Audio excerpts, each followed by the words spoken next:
1 जूनला नेवासा पोलिसांनी दोघांना शिताफीने अटक केली। छत्रपती संभाजीनगर पोलिसांच्या टीपवरून ही कारवाई करण्यात आली। आता जे दोघे पकडले त्यातला एक संभाजीनगर शहरातील हॉटेल मॅनेजमेंटचा विद्यार्थी होता, तर दुसरा त्याचा मित्र होता। हे दोघेही फक्त 18-19 वर्षांचे तरुण होते। आता यांना का पकडलं याची माहिती ऐकून नेवासा पोलीसही शॉक झाले। या दोघांनी दुसऱ्या एका तरुणाचा पार्श्वभागात चाकू भोगसून निर्घृण खून केला होता। अगदी फिल्मी स्टाईलने त्यांनी हा मर्डर केला। भाईगिरीची हवा डोक्यात गेल्यावर काय होते हे या घटनेनं समोर आलं। अगदी कोवळ्या वयात डॉन बनण्याचे स्वप्न पाहणारे हे तरुण आता गजाआड शांत बसले आहेत। ही घटना अगदीच थरारक होती। नेमकी काय होती ही घटना व पकडलेले 2 तरुण नेमके कोण होते हेच आपण या व्हिडिओतून पाहणार आहोत। नमस्कार, मी अजय आणि आपण पाहत आहात अहिल्यानगर लाईव्ह 24, नगरी घडामोडींचं परफेक्ट ॲनालिसिस। रविवारी म्हणजेच 31 मे रोजी पहाटे संभाजीनगर येथील सिडको पोलीस ठाण्याच्या हद्दीत एक खून झाला। एका खासगी दवाखान्यात एक MLC दाखल झाल्यावर पोलिसांना हा प्रकार समजला। त्या दवाखान्यात रात्री 1:30च्या सुमारास दाखल झालेल्या एका तरुणाचा पहाटे 5:30 वाजेच्या दरम्यान मृत्यू झाला होता। या MLC वरून पोलिसांनी तातडीने घटनेची माहिती घेतली। मृताचे नाव प्रवीण सुरेश मांडोले, वय 18, राहणार संभाजी कॉलनी, सिडको असं होतं। त्याच दिवशी मृत तरुणाच्या आईने फिर्याद दिल्यावर ही संपूर्ण घटना उजेडात आली।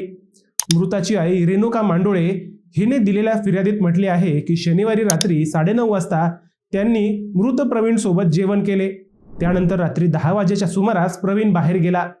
त्यानंतर 10-15 मिनिटांनी आईने एका कामासाठी त्याला फोन केला, परंतु आपण बजरंग चौकात असून आपण काम उद्या करू असे प्रवीणने आईला सांगितले।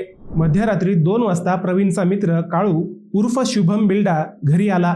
प्रवीणचा अपघात झालाय, त्याला MGM रुग्णालयात दाखल केलंय असं काळूनं आपल्याला सांगितलं। आम्ही हॉस्पिटलमध्ये गेलो तेव्हा तो अंत्यवस्थ होता। पहाटे 5:30च्या सुमारास त्याचा उपचारादरम्यान मृत्यू झाला। त्याचा खून प्रेस नजीर हिवाळे व त्याच्या टवाळखोर मित्रांनी केल्याचं आईनं फिर्यादीत नमूद केलं। पोलिसांनी तातडीनं या घटनेची संपूर्ण माहिती मृताचा मित्र काळू याच्याकडून घेतली। मृत प्रवीण व काळू हे दोघेही त्या रात्री बरोबरच होते।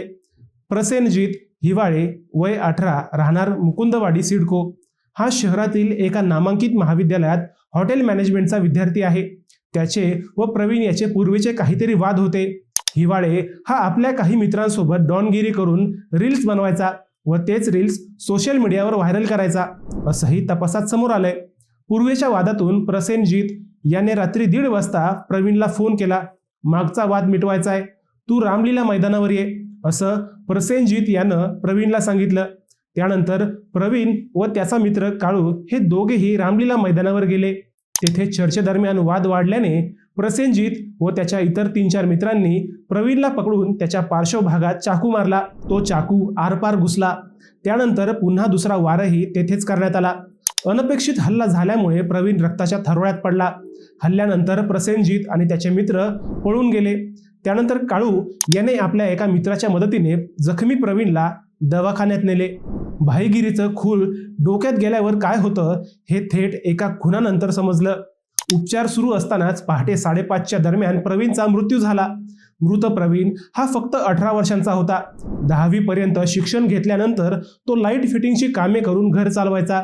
आई व वडील, एक लहान बहीण असं त्याचं चौकोनी कुटुंब होतं, परंतु एका जुन्या वादातून त्याला जीव गमवावा लागला। मृत प्रवीणच्या आईने सिडको पोलिसांमध्ये फिर्याद दाखल केल्यानंतर पोलिसांनी तातडीने तपासाची चक्रे फिरवली। सिडको पोलीस व गुन्हे शाखेने तांत्रिक माहिती आणि खबऱ्यांच्या मदतीने आरोपींचा माग काढला। यातील प्रसेनजीत हिवाळे व अरुण भूल हे दोघे आरोपी घटनेनंतर नेवाशाला पळून गेल्याचं तपासात समोर आलं। त्यानंतर शेवगाव उपविभागीय अधिकारी नीरज राजगुरू यांना सिडको पोलिसांनी ही माहिती दिली। नेवाशाचे पोलीस निरीक्षक सागर ढिकले यांनी तातडीने एक टीम तयार करून काही तासातच नेवासा परिसरातून दोघांनाही ताब्यात घेत अटक केली। या आरोपींना पुढील तपासासाठी आता सिडको पोलिसांकडे देण्यात आलं आहे। कोवळ्या वयात भाईगिरीचा नाद लागल्यावर आयुष्य कसं राखरांगोळी होतं हे या घटनेतून समोर आलं। एका उमद्या तरुणाचा यात नाहक जीव गेला। मित्रांनो, तुम्हाला हा विषय कसा वाटला हे आम्हाला कमेंट करून नक्की कळवा। शिवाय व्हिडिओ आवडला असेल तर चॅनलला सबस्क्राईब करून व्हिडिओला लाईक करायला विसरू नका। पुन्हा भेटूयात नव्या विषयावर। तोपर्यंत सप्रेम नमस्कार।